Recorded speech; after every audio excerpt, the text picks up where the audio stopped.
As well, to Gershon Baskin now, founder of the Israel Palestine Center for Research and Information, the initiator of the secret talks between Israel and Hamas for the release of Israeli soldier Gilad Shalit. He is speaking to us from Jerusalem.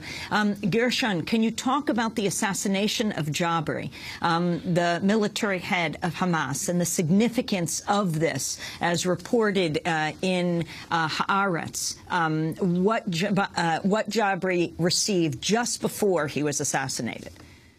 Well, Jabari, as the leader of the military wing of Hamas, Ezzedin al-Qassam, was the person who was called on by the Egyptians and by his own leaders to enforce previous ceasefire understandings that were reached between Israel and Hamas after each round of rocket fire emerged over the past years. With the increasing intensity of the rocket fire and the shortening of the periods of ceasefires between myself and my counterpart in Hamas, who we worked together on the Shalit prisoner exchange deal, Razi Hamad, the deputy foreign minister, proposed to the parties that they enter into a long-term ceasefire understanding with mechanisms that define what are breaches and what are not breaches, and how to deal with emerging situations that are defined by Israel as impending terrorist attacks. I had written a draft about 8 months ago. The draft was circulated around to Israeli officials, Hamas officials, the Egyptian intelligence, and the United Nations. It was rejected, or it was decided by Hamas and Israel at that time not to make a decision on it.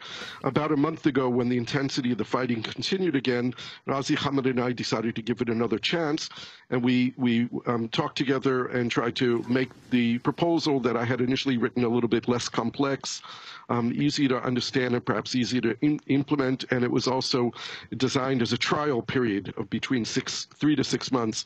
I met Razi Hamad last week in Cairo. We talked about it. He went to begin showing it to the Hamas officials. He showed to some Hamas officials sitting in Cairo.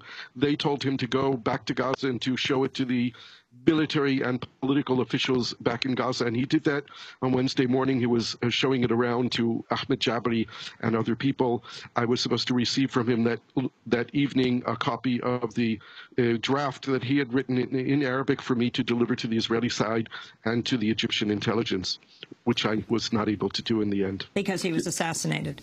That's right. Well, Gershon, I want to read part of a recent piece in the Israeli newspaper Haaretz about the Israeli assassination of Hamas military commander Ahmed Jabari. The article by Aluf Ben is titled, "Israel Killed Its Subcontractor in Gaza." It begins, quote, "Ahmed Jabari was a subcontractor in charge of maintaining Israel's security in Gaza."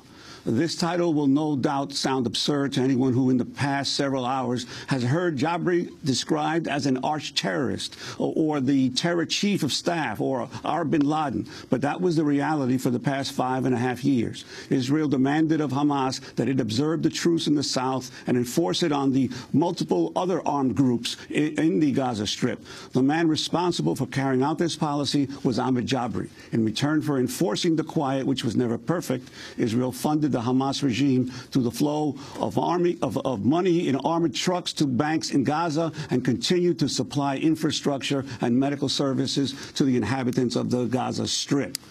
Your response to that article and placing Jabari in the context of the security situation in Gaza over the past few years? Well, I don't want it to be misinterpreted. Ahmed Jabari was not a man of peace.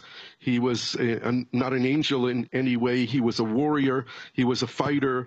He was the person responsible for the Hamas coup d'etat, which was conducted in June of 2007, when they brutally executed some of the Palestinian Authority security personnel. He was a strong military man who refused to speak to Israelis directly. I never had direct contact with him. It was always through third parties, other people in Hamas or other people. He never talked about peace. The truce that we were talking about was not a peace agreement. So it has to be clear, Jabari was a deeply religious Muslim who believed in the cause of Hamas and the ideology of Hamas, which includes the destruction of Israel. But Jabari also saw over the last year or two a continuation of this policy of having periodic fighting with Israel that left always in every round between 10 and 30 Palestinians killed in Gaza, a lot of destruction, and almost no one killed in Israel. the lack of balance of power and force is so obvious here that Jabari came to the conclusion, along with others in Hamas, that this was a futile way to fight Israel, and they wanted a timeout. During the timeout, it was obvious that they were going to continue to build their forces, continue to smuggle in weapons through the tunnels and other ways to build up their rocket potential, longer-range rockets, anti-aircraft missiles. So this was Jabari's thinking. Now, my perspective on this was that Israel had to secure quiet. It is unacceptable for the civilian population in the south of Israel to be constantly under the threat of rocket fire from Gaza. There are several ways to achieve that quiet. One is to do what Israel is doing now, to assassinate people, to put 2.5 million people in, 1.6 million people in Gaza under rocket fire, to put another million people in Israel under rocket fire, to kill a lot of people, to do a lot of damage. In the end, we'll create some kind of deterrence and have quiet for a period of time. Or we could try what we've never tried before, and that's engagement, dialogue, and trying to reach some longer-term understandings. I don't know if it would have worked. Honestly, I don't know if Jabari would have held to the terms of the agreements, if the other factions would have given into that. My point was, let's try it. We've never done it before. Let's try it. Maybe we'll have a dynamic of its own, which instead of leading to more escalation, will actually bring about de-escalation and a possibility of having a new kind of relationship with Gaza. Gershon Baskin and Mohammed Omer, I want to ask you both the response where you each are, respectively, to these attacks right now. Gershon Baskin in Jerusalem and Mohammed Omer and Zuwaida Khan Yunis. Faddal Mohammed. Yeah, shukran. Well, there is also more of this attack. Just to bring more breaking news, an Israeli airstrike just targeted a motorcycle in the west of Gaza City at the moment as we speak. The ambulances are on their way to evacuate the people who are targeted. There is another new Israeli F-16 missile. We don't know if it's a F-16 missile or if it's the armed drones which fired a new round of missiles on the northern part of the Gaza Strip. Let me just mention something about back to the humanitarian situation. Today, the Egyptian Prime Minister made a visit to the Gaza Strip, Hisham Kandil, and he was able to see the destruction and the damage caused to the Palestinian population, and he was at Shifa Hospital holding one of the babies who was injured, and we could see that the Prime Minister, his T-shirt had a lot of blood in his from this child who's injured, who actually died in the hands of the Egyptian Prime Minister today, as he was speaking to the media. Other thing that I would like to mention here about the crossings in the Gaza Strip. The Rafah crossing is open today. Kerem Shalom is closed. Erez crossing was open in the morning. Now it's closed even for humanitarian cases, according to the United Nations, and according to my observation and counting. There is 12 houses that were completely demolished in the last 3 days. About 150 houses, including mosques, roads, schools, and farmlands, are being targeted. Even kindergarten for children. Makes the question where the Gazans are going to hide when the Israeli F-16s are firing missiles day and night. And Gershon Baskin. Yeah, I think, Amy, I mean, it's the same situation in Israel. I have an iPhone application here, which is called Tseva Adom, red color, the color red, which warns people when a missile is being fired into Israel. I'm getting these now almost every other minute. It's very good for geography lessons because I'm learning the name of every town in the south of Israel. Not only in the south, it's a wider region now as well. And here we have the civilian population under fire. It's not targeted at all at military targets. It's fired at the civilian population in Israel, and the Israelis are angry. The Israelis don't know why they're being targeted from Gaza.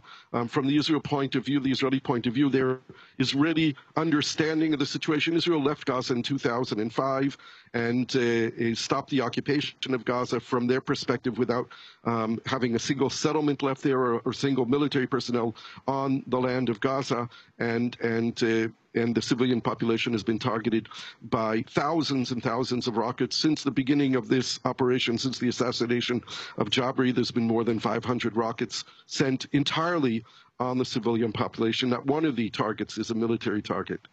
Well, Gershon Baskin, I'd like to ask you, 4 years ago, after the presidential election and before President Obama was inaugurated, the Israeli government launched an invasion of Gaza and actually pulled the troops back just before President Obama was inaugurated. Now, once again, after a presidential election, the Israeli government has begun taking actions against the population in Gaza.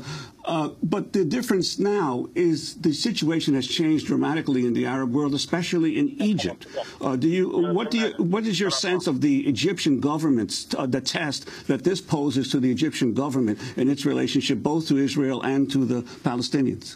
Well, I think we're seeing by the nature of the operation that Israel is conducting now, as opposed to cast lead 4 years ago, is that Israel is taking a lot more care for what's called the horrible term collateral damage to be a lot less. If there's been, according to Mohammed, 500 sorties so far over Gaza, and there are 23, maybe 24 with the people that he mentioned killed in Gaza, that's significantly less than was in cast lead. My understanding is, and I haven't seen the list of names of all those people killed, but I understand that most of them are combatants. I don't want anyone to be killed, and I think that this whole operation could have been avoided. But the reality is that Israel is considering its relations with Egypt as one of its primary concerns. The Egyptian in military intelligence has played a crucial role in the last years, mitigating and negotiating between Israel and Hamas, including with the release of Gilad Shalit, and including in the last ceasefires. I was sitting in Cairo with a senior intelligence officer on Sunday evening when he received a phone call from the head of Islamic Jihad in Gaza informing him that they had agreed to enter into the ceasefire. This was immediately communicated to the Israeli side by the military intelligence in Egypt. So the relationship with Egypt is Israel's most important strategic asset. And another war, a full-fledged war in Gaza with horrendous damage would certainly jeopardize the peace treaty between Israel and Egypt. We just have 10 seconds left. Mohammed Omer.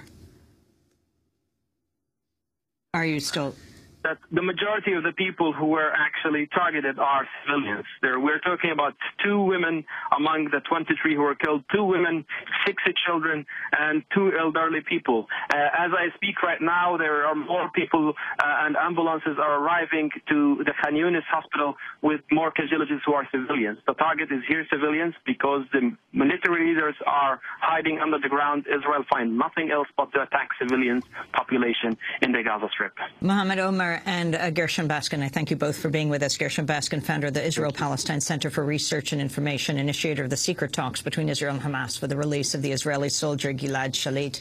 And thank you to Mohammed Omer, Palestinian journalist based in Gaza, speaking to us from Khan Yunis. In 2008, he won the Martha Gellhorn Prize for Journalism. This is Democracy Now! When we come back, Oliver Stone's untold history of the United States.